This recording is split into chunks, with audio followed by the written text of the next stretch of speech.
Naiiyak ako at nag-away na naman kami ni Mama. Galing kasi kami sa check-up niya. Meron na naman sana siyang chemotherapy. Kaso nakiusap ako sa doktor niya kung pwedeng ma-delay muna at kulang pa sa pera. Ayaw sanang pumayag ng doktor since ang pagpapadelay ng chemo ni Mama ay mas mag-i-spread ng mabilis ang cancer cells niya. Pero hindi talaga kaya ng pera namin. Kaya nakiusap ako na kapag ready na kami, saka ulit siya magpapakimo. Kahit labag sa doktor, ay pumayag ito. Pag-uwi namin ni Mama sa bahay, sinigaw-sigawan niya ako. Pinagsalitaan niya ako ng mga masasakit na salita. Hindi ko na kaya at nagsusumbatan na lang kaming dalawa. Hindi niya alam na ninyo ko na lahat ng kahihiyan para lang makahanap ng paraan kung saan kukuha ng pera na pangkimo niya. Kulang na lang kako ay ibenta ko ang aking katawan para masunod ang mga gusto niya.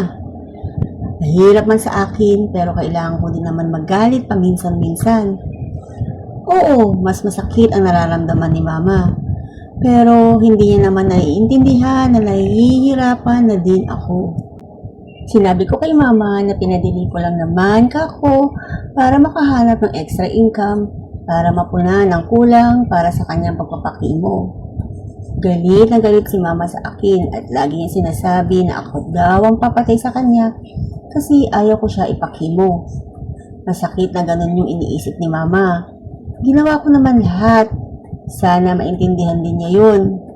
Parang gusto ko na lang munang lumayas dito sa bahay at huwag munang umuwi para ma-realize ni Mama na mali din naman siya.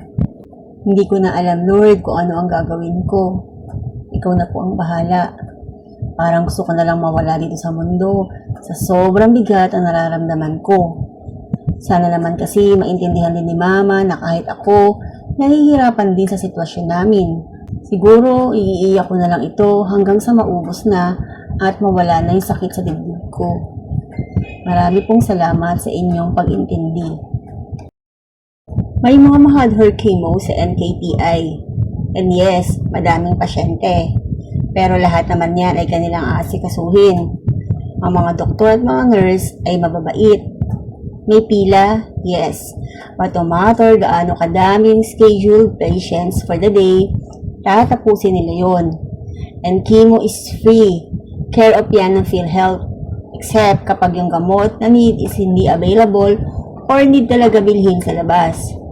Baka lang you and your mom may want to consider that. Praying for you and to your mom.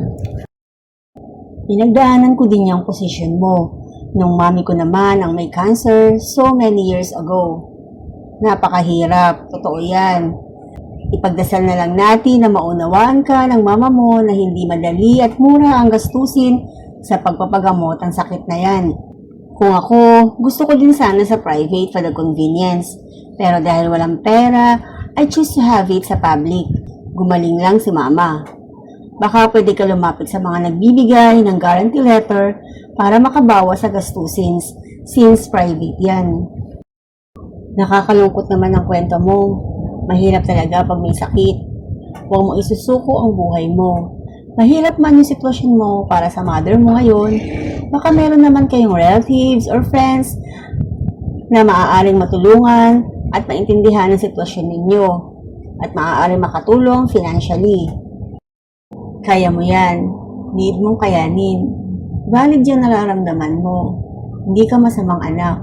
Siguro pagod ka lang talaga. May mga magulang talaga na ungrateful kahit ginagawa mo na ang lahat para sa kanila.